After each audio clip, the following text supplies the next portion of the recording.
pues antes que nada, muchísimas gracias por aceptar esta entrevista, que es un orgullo para mí dialogar contigo, no solamente como amiga, sino entrevistarte como un profesional, ¿no? Como un periodista, como un escritor, como un conferencista, con todo el título católico, ¿no? Que esto es muy importante, que ya lo vamos a tratar en entrevista, pero Claro. para mí es un orgullo poder hacer esta entrevista, este diálogo contigo, pues para hablar de tu trabajo que haces desde hace muchos años, ¿no? Son 32 años, me parece, 32 años, que sí. estás al frente, ¿no? Con todos los medios posibles y 14 años me parece que estás presente en el mundo del Internet, Así es. utilizando al máximo las redes sociales, ¿no? Con este objetivo pues, de apasionar a quien te escucha, apasionar, instruir, enseñar la belleza de la fe, ¿sí? Que es lo que te mueve, ¿no? El corazón y te da la energía para invertir tu tiempo en esta hermosa misión, porque yo creo que es una misión que uno siente en el corazón y se lanza, ¿no? Y encuentra el tiempo pues, para hacer esto, ¿no? Claro. Entonces, Mauricio, yo quisiera no tener yo la palabra, sino tú, que nos pudieras compartir, ¿no? Hemos formulado unas preguntas simplemente para poder llevar un orden Claro. y una secuencia en los temas que queremos concentrar, porque son infinitos los temas que podríamos tratar, Por todos muy supuesto. interesantes, pero en esta ocasión me gustaría mucho que nos platicaras, pues, desde tu experiencia como evangelizador y particularmente en las redes sociales, ¿no? Eh, Tú que vives, sabes y has acompañado pues esta evolución de las redes sociales y la presencia también de la iglesia en las redes sociales, porque he estado presente, ¿no? Los católicos hemos entrado a este mundo. Que tú nos digas si tú crees que es posible pues evangelizar usando las redes sociales. Sí, y es algo que, bueno, puedo hablar con todo el rigor de la evidencia que me da la experiencia y que me da sobre todo el ver los frutos que en este caso mi trabajo ha dado en la vida de muchísimas personas. Yo comencé trabajando, bueno, haciendo apostolado, que siempre me he dedicado a la formación en la fe de adultos y llevo 32 años haciendo eso. Pero dedicándome a hacerlo a través de los medios de comunicación son 14 años, este noviembre van a ser 15. Y fui de los pioneros en los podcasts. Me tocó justamente cuando empezaban los podcasts, siendo yo ingeniero en sistemas electrónicos, pues pensé que podía combinar lo que sabía de las computadoras con lo que hacía de la evangelización y así fue que empecé a grabar un podcast, Semillas para la Vida, que muy pronto se convirtió en programa de radio porque a muchas radiodifusoras en diferentes países les interesó. Después evangelizaba también a través de la red, a través de un sitio web que creé para evangelizar. Más adelante en colaboración con catholic.net, un gran portal también de evangelización en la red, hasta que llegaron las redes sociales y eso pues simplemente fue un paso más en la dinámica de la evangelización, una manera de llegar muy inmediata sobre todo a las personas y con un alcance insospechado, porque realmente lo que uno puede decir o escribir o grabar en video o en audio le llega a personas que están del otro lado del planeta en rincones que uno jamás se imaginaría y que el impacto puede ser grandísimo tanto para bien como para mal. Entonces he podido ver que sí, que es posible evangelizar, es posible lograr conversiones, es posible dar a las personas una orientación hacia la fe verdadera, hacia los valores del evangelio, siempre en consistencia con el magisterio de la iglesia. Pero pues también la gente por esa inmediatez y por la sobreabundancia de información está expuesta a un sinfín de errores, de tendencias que distraen, que confunden y parte del reto de un evangelizador en la internet y en las redes sociales es no solamente proponer la verdad del evangelio, sino también una y otra vez dar luz y corregir tantos errores que se difunden por ahí. Sí. De hecho, en uno de tus audios que publicaste, había un comentario que me llamó la atención y me gustaría que nos hablaras de esto. Sí, Tú comentabas que durante todos estos años de experiencia, has visto cómo ha cambiado, ¿no? La información católica o la formación que buscan o que comparten las personas, ¿no? Y tú decías que al inicio, tal vez el 10% de tu tiempo lo dedicabas a corregir errores doctrinales.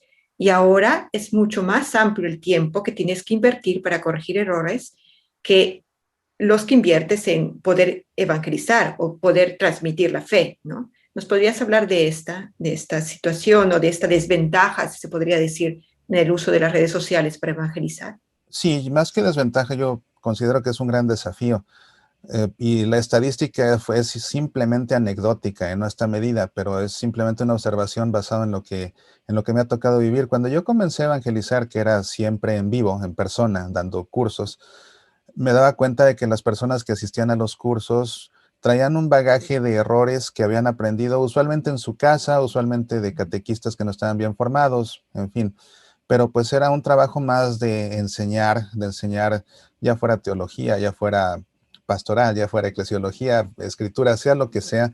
Era gran parte de mi trabajo enseñar y muy poco corregir esos errores que la gente, pues que la gente había adquirido en algún lugar, ¿verdad? Más por costumbre que por otra cosa. Sin embargo, ahora con la difusión de información tan impresionante que hay, tan abundante, y entre ella la gran información falsa, la gente aprende muchos más errores que los que antes, porque si antes se aprendió un error simplemente por herencia de casa, ahora no es solo eso, ahora es también el bombardeo constante, cotidiano de errores. Y eso confunde a las personas, eso va creando ciertas tendencias en la forma de pensar, ciertos patrones, incluso hay personas que comienzan a expresarse empleando los términos que emplea alguna persona que ha influido en ellos y a quien siguen mucho. Y lo que me he dado cuenta es de que si antes, por ejemplo, se hacía un gran trabajo de apologética para proponer la fe correcta y para corregir errores, sobre todo de nuestros hermanos separados, no para confrontarlos, porque la apologética tiene a fin de cuentas el propósito de corregir errores para lograr la conversión de todos hacia la verdad. No es un campo de batalla para demostrar que yo estoy bien y que tú estás mal. Eso no tiene ningún sentido. Pero sí me he dado cuenta de que mucho del trabajo de apologética está extendiéndose ya no solo a defender la fe de ideas ajenas a la Iglesia Católica, sino que se necesita una apologética interna dentro de la Iglesia Católica, porque hay muchos fieles católicos que han sido presa de las noticias falsas, de los supuestos evangelizadores que con mucho ímpetu evangelizan según sus criterios personales y no según lo que realmente la iglesia propone, enseña, defiende. Y vaya que se tiene que dedicar mucho tiempo del trabajo de evangelización, no, bueno, además de enseñar, a estar corrigiendo y a estar dando luz a todo este tipo de criterios equivocados. Y sí es una gran cantidad realmente del tiempo que paso yo haciendo notas con correcciones comparado con los comentarios que pudiera hacer años antes para corregir algún error. Según lo que has comentado ahora, me venía en la mente, pensaba que, según tu experiencia, puede ser llamado evangelizador quien califica, aprueba o desaprueba las decisiones que el Papa hace o dice o elige. Realmente creo que enfrentamos una situación que es un reto que ojalá que en algún momento dado la iglesia, y me refiero a la iglesia, a la jerarquía de la iglesia, tomara cartas en el asunto. Es una realidad nueva, es un fenómeno nuevo, pero que a fin de cuentas se puede salir de control. Es el hecho de que no hay un control realmente en quién evangeliza en las redes, porque cualquiera que tenga un teléfono puede abrir un canal en YouTube, puede grabarse donde quiera y decir lo que quiera y decir que es católico, que a fin de cuentas lo es legítimamente porque está bautizado. Todo bautizado es legítimamente católico. Lo que no significa que todo evangelizador católico esté diciendo siempre la verdad, nuevamente según la verdad del evangelio y según el magisterio de la iglesia. Y el hecho de que no exista una licencia como tal que avale a quien hace un trabajo de evangelización por su cuenta, pues yo creo que eso da lugar precisamente a que cualquiera diga lo que quiera, diga lo que mejor piensa, diga lo que mejor cree, aunque no corresponda pues a lo que enseña la iglesia, a lo que enseña el evangelio, a la voluntad de Dios, a la autoridad del Papa mismo. Estoy detectando una tendencia que yo creo que de un año para acá va como bola de nieve, y es el hecho de que las personas ahora se sienten en la postura muy fácilmente de criticar lo que el Papa diga o de desestimar lo que él diga o incluso de desobedecerlo, so pretexto de que al Papa solamente se le tiene que hacer caso cuando habla ex cátedra, porque es cuando sabemos, pues es un dogma de fe, sabemos que no se puede equivocar.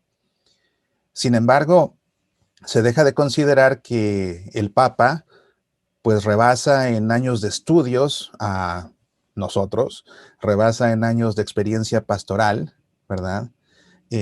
Está asesorado por expertos, tanto en materia de teología como de derecho canónico, como de ciencia, como de sociología. No actúa solo, siempre un papa está asesorado por expertos. Y cuando digo expertos, son realmente expertos, gente con estudios, gente con mucha experiencia.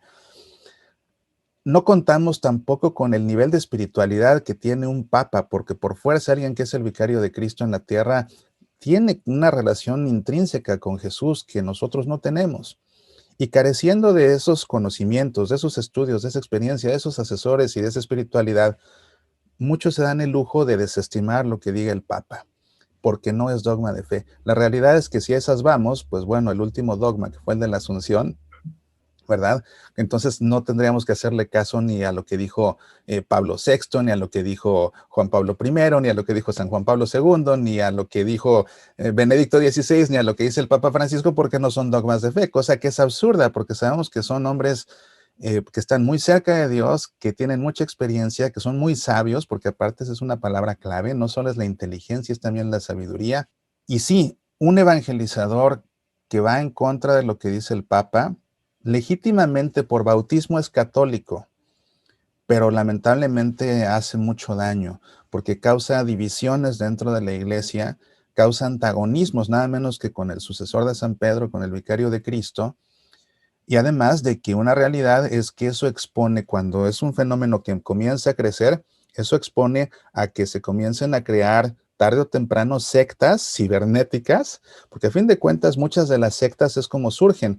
Alguien que jala muchas personas, que sabe más de religión que todos los seguidores que tiene, pero que eventualmente comienza a cuestionar al obispo, comienza a cuestionar al papa, se empieza a poner veladamente en su contra y todos sus seguidores acaban haciendo lo mismo, y es así como surgen las sectas.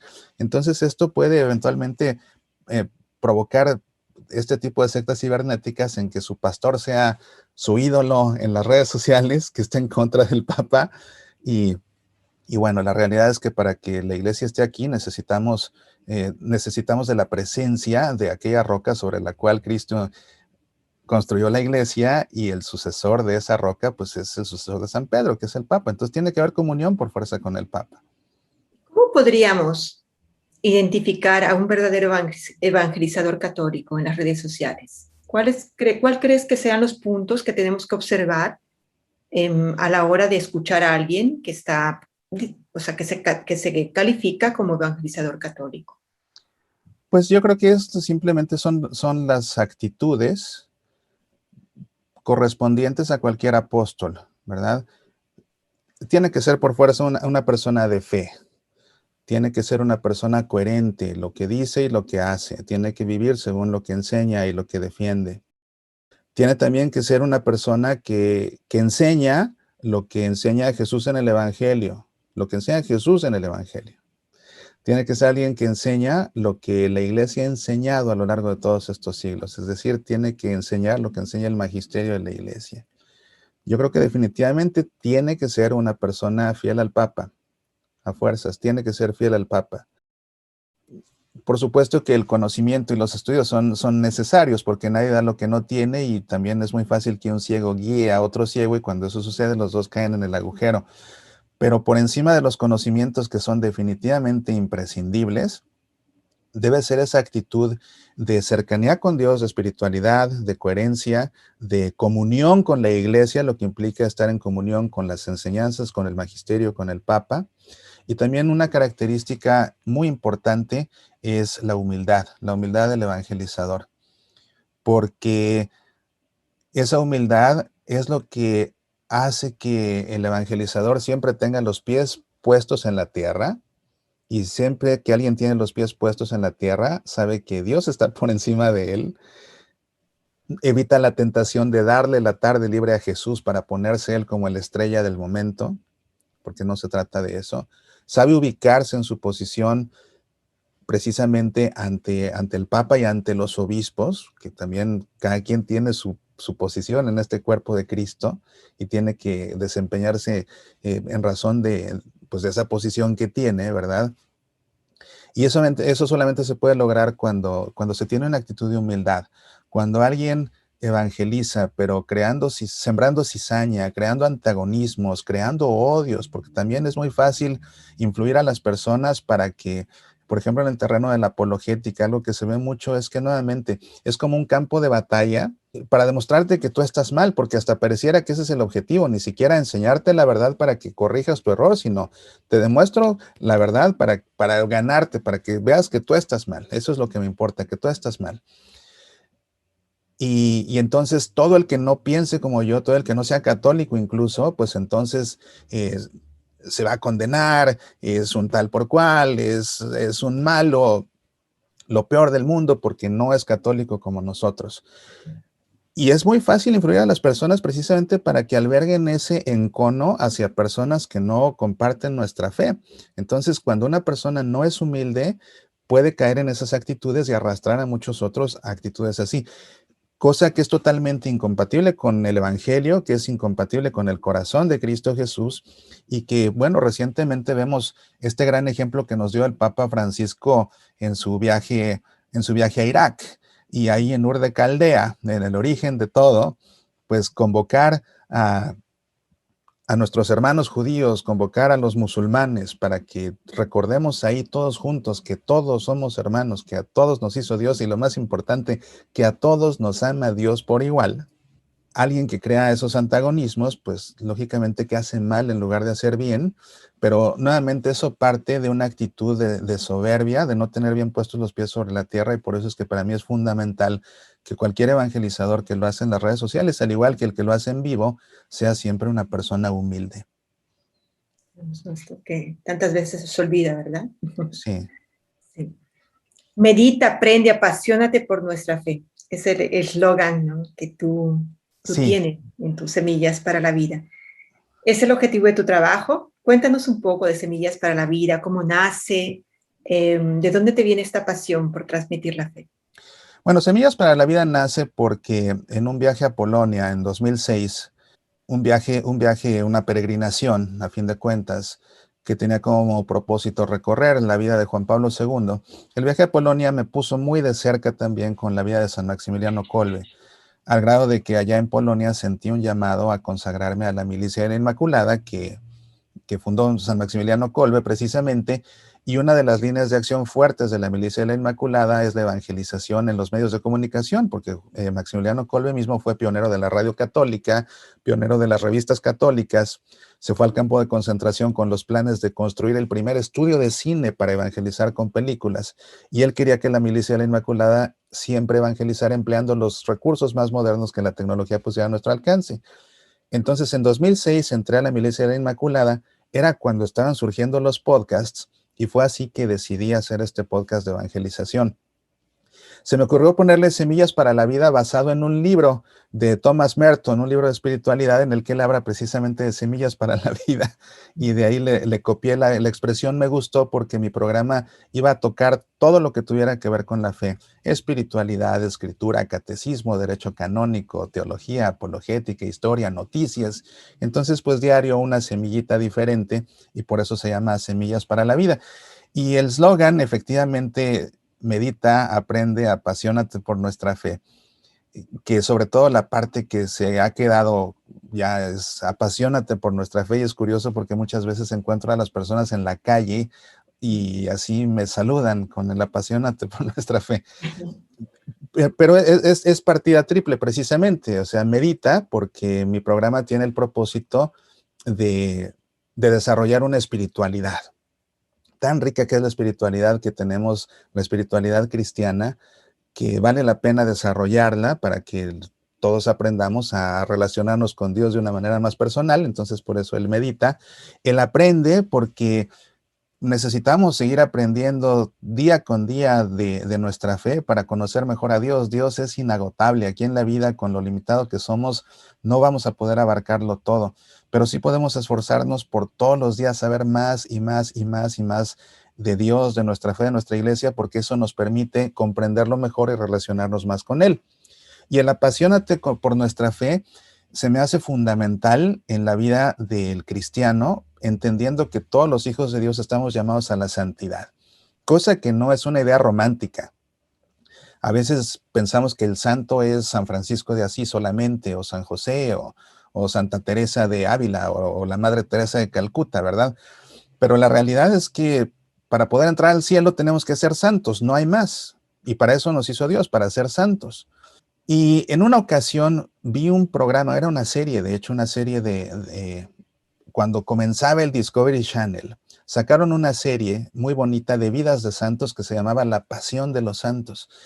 Y en esa serie me di cuenta de que el enfoque que le daban a la vida de los santos, y eran los albores del Discovery Channel, realmente era una propuesta muy bonita esa serie porque para nada se metía con la fe como hacen ahora, que cuando se acerca Semana Santa comienzan a poner documentales que más bien como que ponen en duda la fe, ponen en duda el evangelio. En ese tiempo ese proyecto no era para nada eso. Y yo me di cuenta con el programa de que en efecto todos esos santos tenían dos constantes. Uno, un amor profundo por Dios, y dos, eran apasionados. O sea, no puedes imaginarte un San Francisco de Asís que transformó la iglesia si no tenía pasión, ¿verdad? No puedes imaginarte un Ignacio de Loyola que no tenía pasión, una Teresa de Ávila que no tenía pasión, un Maximiliano Kolbe que no tenía pasión. El santo que tú quieras del calendario, una característica que tenía es que era un hombre o una mujer verdaderamente apasionado. Vivía con pasión y se entregaba a Dios con pasión y servía a sus hermanos con pasión.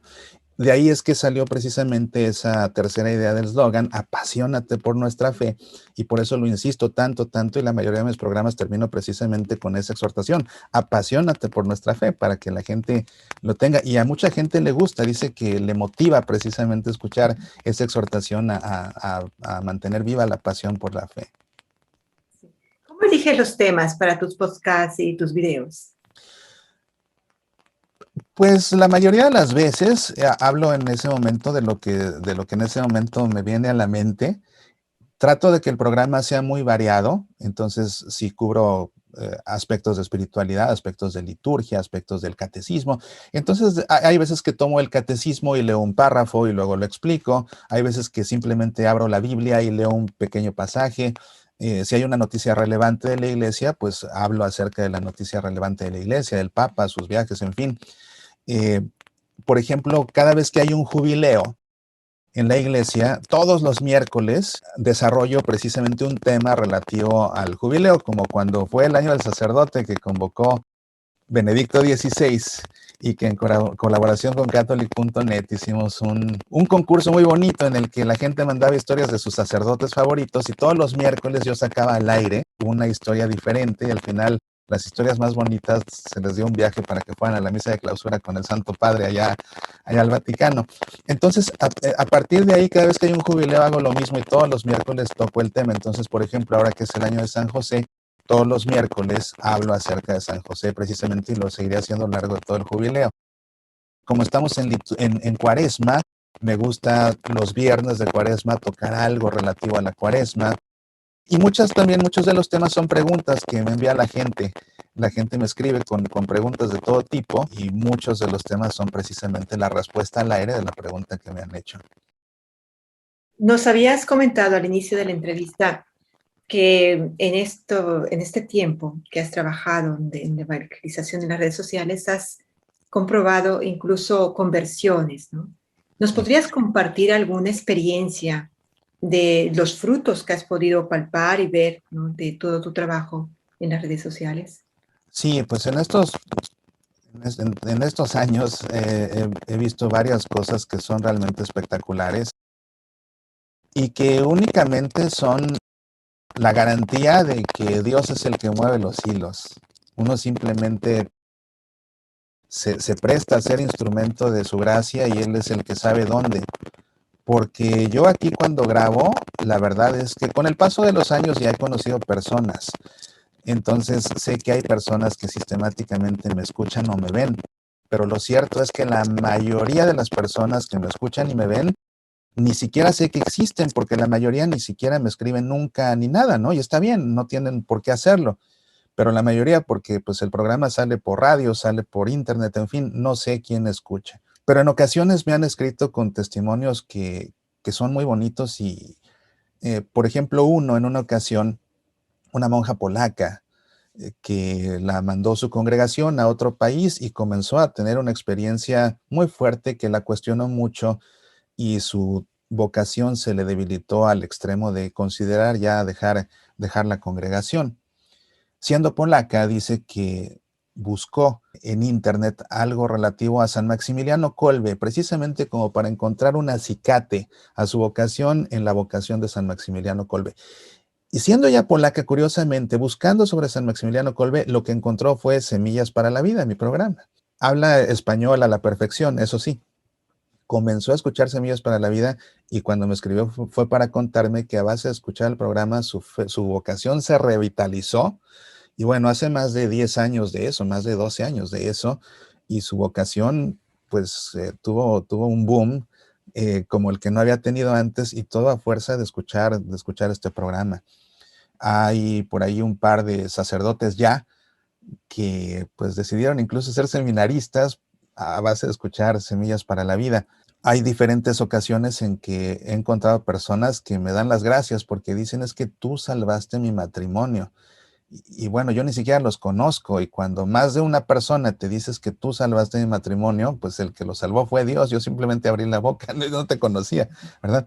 Pero yo creo que los frutos más, bueno, cada persona es importante, por supuesto, y su relación con Dios lo es, pero tal vez los frutos más grandes, diría yo, han sido las conversiones de personas ateas que por curiosidad un día se topan con el programa, comienzan a escucharlo, les da curiosidad, siguen escuchándolo, comienzan a tener ideas que ellos tenían equivocadamente preconcebidas, como que todo comienza a tener sentido para ellos y de repente se hacen católicos y se acaban bautizando por haber escuchado estos programas. Entonces, creo que esos son precisamente pues frutos que son una bendición y que también me hacen reconocer que nuestra mayor bendición como hijos de Dios está en poder servirlo, porque haciendo un análisis interno, reconociendo quiénes somos en verdad, sabiendo mejor que nadie de qué somos capaces y de qué no, sabiendo mejor que nadie cuáles son nuestros pecados, nuestras fallas dominantes,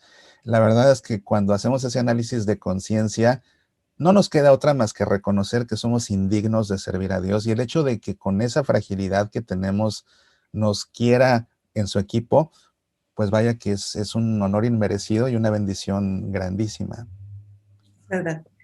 Pues yo te agradezco mucho todo lo que nos has compartido, Mauricio, y también tu ejemplo, tu testimonio, ¿no?, y también los momentos que he tenido la oportunidad de colaborar contigo en alguno de los proyectos. Siempre ha sido maravilloso, ¿no? Maravilloso por esto que acabas de decir, por el bien que se puede hacer cuando se habla con pasión, ¿no?, de nuestra fe católica, ¿no?